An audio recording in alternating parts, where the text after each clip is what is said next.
Hey team, hope you're all doing well. Today's topic, I wanted to go over nutrition tips for marathoners and discussing both pre-race, during, and post-race options that you really should be thinking over in terms of preparing for your races and making sure that you're getting the most out of yourself as you're preparing for the distance.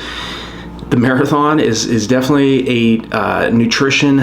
It's definitely an event that you really have to make sure that you're paying attention to your nutrition and your hydration practices versus these shorter races like the mile, the 2 mile, the 5,000 on the track. These races are much shorter in distance, so you don't have to pay as much attention to your nutrition during the race. You still have to definitely pay attention to nutrition prior to the race, making sure you're carb loading properly. But for the marathon distance, I would start carb loading about 4 days prior to your main event, okay, wherever you're going into. I've said a lot of things over previous videos in terms of hydrating well in the race. A lot of times athletes don't drink enough in the race and they're sipping. They may grab a couple Dixie cups in the race, but they're drinking a small amount of fluid for a race of this length. And the hotter the conditions are out, the more difficult the race is, but also the more vital that hydration and your nutrition really will play a part in terms of your overall success in the marathon distance. And so make sure that during my best advice for all of you, and these are things that I practice myself, make sure that you start dropping your water bottle out every 3 miles on your long run course or every 5 kilometers. Make sure that you're practicing drinking and taking in electrolytes as well as water. I drink Hoist. This is a great brand. I've been using Hoist, drinking Hoist, both for my training as well as post workouts. I'll leave the link below in the description in regards to the Hoist company. It has about 130 milligrams of calcium, 260 milligrams of potassium, and 20 milligrams of magnesium in each bottle. So I've really found that this particular brand has really helped me in my training as well, and making sure that I'm hydrating well enough in my long runs. A lot of times, if you're not practicing that during your long runs and getting a better idea of how much fluid your stomach can withstand, then you're just guessing, okay, when it comes to the day of the race. So make sure that you're keeping that in mind and practicing drinking rather than just sipping in the race. And I certainly made a lot of mistakes earlier in my career training for marathons. One was as I talk about in other videos, I was doing all of my long runs every single weekend, easy and relaxed. If you're trying to run faster over the marathon distance, you have to improve your body's lactate tolerance. Bottom line, you have to do a higher percentage of your weekly volume at closer to your anaerobic threshold or faster. Okay, the top runners in the world are running anywhere from around 30 to 40% of their weekly volume at anaerobic threshold effort or faster. So again, that's the best runners in the world. And so in most cases, a lot of top level athletes can do very well on anywhere from like 15% to 20%. Okay, so do what works best for you. But again, if you're running too much of your weekly mileage or kilometers too slow, it's going to be very hard to run a marathon fast and to be able to sustain that goal race pace that you're aiming for. So doing that, making sure you're training more quality miles versus just quantity, just going out and running 100 miles a week or whatever that is in kilometers. If you're just running too much of your mileage too aerobically, it's going to be tough. But also, nutrition plays a vital part, making sure that one, you're taking in enough protein throughout the week so that your muscles can repair themselves. I've also mentioned and touched on some other topics that a lot of runners don't necessarily always know a lot about. Glutathione, that's the body's master antioxidant. It plays a vital part in oxygen transport throughout the body and cellular health as well.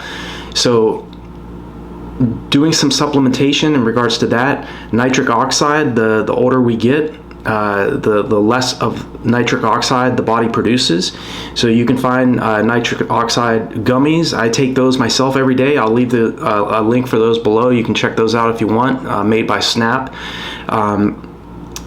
I've mentioned in the past too, if you're feeling fatigued over a long period of time as you train for your marathon, and you're not hitting the splits in training, and you're not running well in races, and this has become what feels like a chronic issue for you, then I would highly recommend getting a blood test done and have the physician assistant or the nurse check your blood ferritin levels, okay, and also check your hemoglobin levels as well.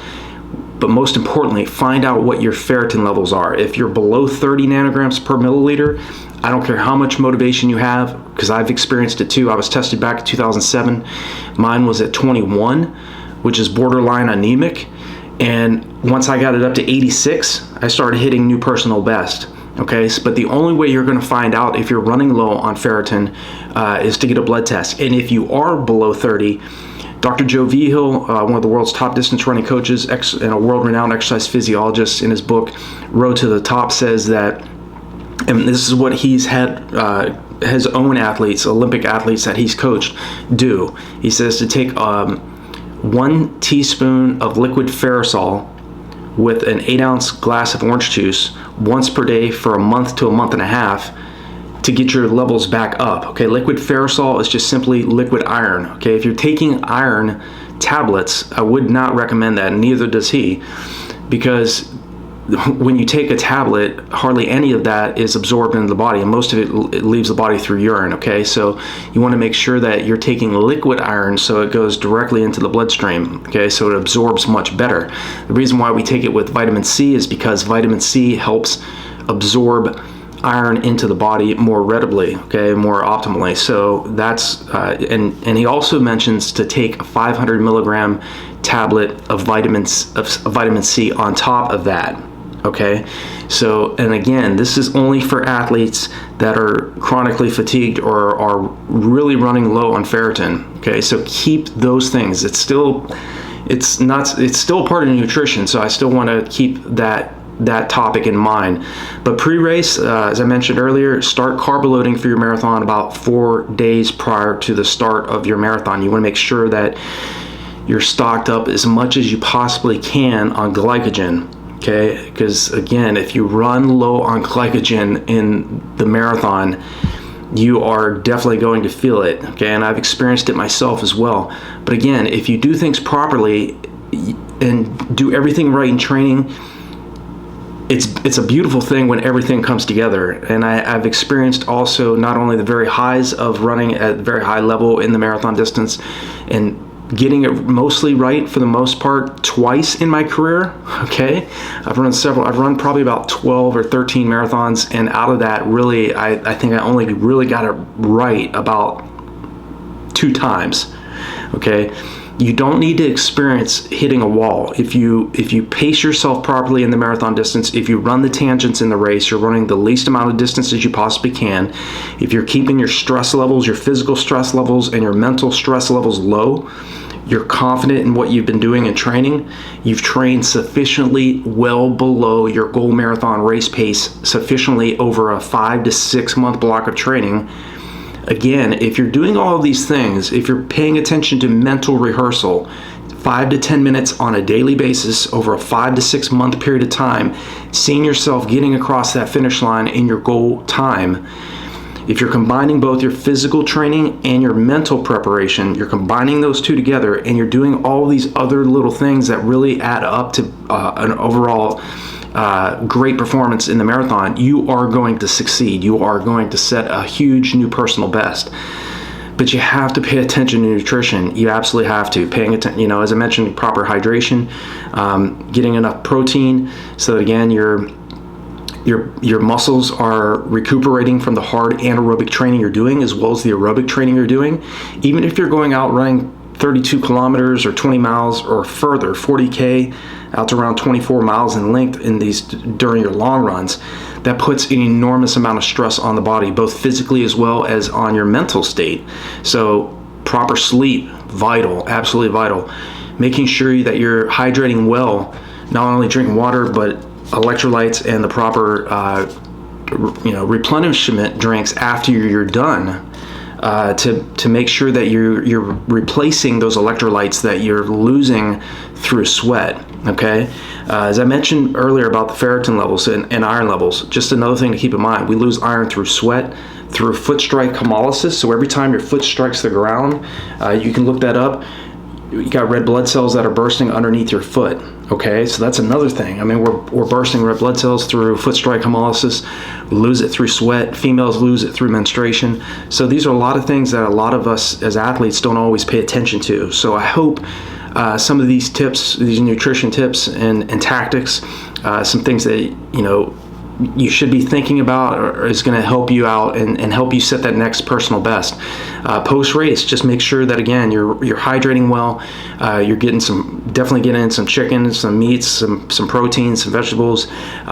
Again, replacing what you lost in the race, and making sure you're getting in proper nutrition or proper protein after the race, so that you're replenishing your body, you're rejuvenating those muscles that have numerous micro tears in them, and all the inflammation that's built up in the body after these races and after these hard workouts. That's where nutrition is absolutely vital and plays a huge part. Not only your nutrition, but also your hydration practices, getting proper sleep, minimizing the amount of stress you're placing on yourself. Don't overthink it. Remember, it's just running at the end of the day, okay?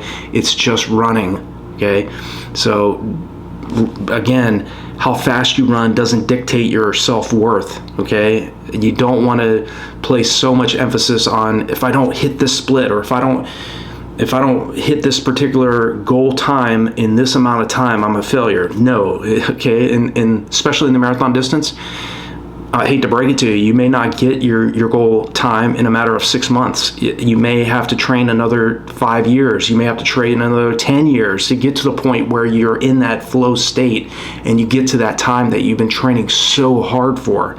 Okay? The point is, you get to that time, no matter how long it takes you. Okay, so hope this video on nutrition tips for marathoners is helpful for all of you. If you have any other questions, leave me a comment below. Again, check out the resources on nutrition, or on RunDreamAchieve.com. Also on my other website, nutritiongeeks.com. I'll leave it here on the screen.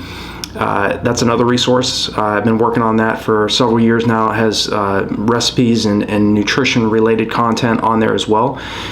Feel free to check that out. And I wish you guys and gals all the very best in your preparation for your upcoming marathon. Definitely keep in touch. Let me know how your training is going, and I'll talk to you all in the next video.